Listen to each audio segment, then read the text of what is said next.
Hello everyone, welcome to my new channel study with Shahid. आज हम नए चैप्टर में नई शुरुआत के साथ ही गुडविल को पढ़ेंगे। गुडविल का अर्थ क्या है? गुडविल को हिंदी में ख्याति कहते हैं। यानी ख्याति क्या है?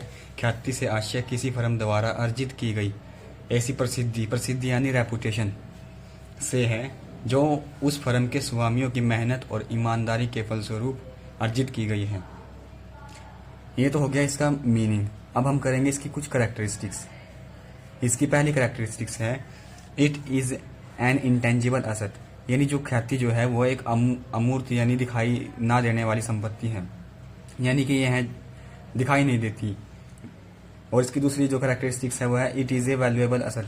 यानी जो ख्याति जो है वो ऐसी नहीं कि ये अनवैल्यूएबल है, ये एक वैल्यूएबल असेट है। किसी भी अगर फर्म में कोई अगर सुपर प्रॉफिट हो रहा है तो उसके जो पीछे का कारण है वो ख्याति यानी गुडविल ही होता है।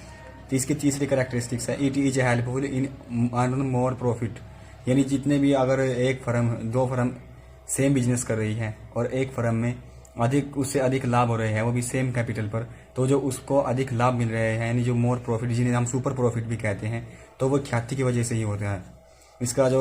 इसकी जो चौथी करेक्टरिस्टिक्स है वह है it is liable to constant fluctuations.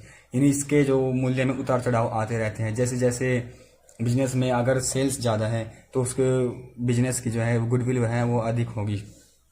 इसी के साथ अगर कोई भी बिजनेस में फ्लक्चुएशन आता है तो गुडविल भी उससे अफेक्ट होती है।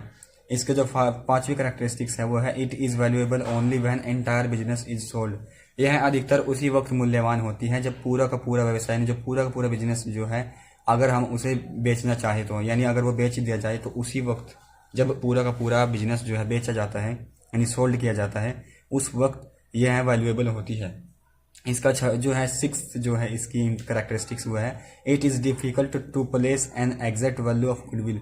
वैसे तो हमारे पास बहुत से जो है ऐसे मेथड्स हैं जिनके द्वारा हम गुडविल को जो है मतलब उसकी वैल्यू कर सकते हैं। इसमें पहला है average profit method. Average profit method. दूसरा है इसमें super profit method. Super profit method. और तीसरा है कैपिटलाइजेशन मेथड। इसमें दोनों होते हैं, एवरेज प्रॉफिट का भी कैपिटलाइजेशन करना और सुपर प्रॉफिट का भी कैपिटलाइजेशन करना। चौथा है purchase consideration. Purchase consideration method. और इसमें पांचवा है वो है एन्युटी मेथड। ये जो है ये पांच ऐसे मेथड्स हैं, और भी इसके बहुत से मेथड है, लेकिन ये पांच अधिकतर जो है ये पॉपुलर मेथड है इनके, जिसके द्वारा गुडविल की वैल्यू की जा सकती है, यानी कि एक फर्म में गुडविल की मात्रा कितनी है। तो थैंक यू, आज के लिए इतना ही। Please subscribe my new channel study with Shahid. Thank you.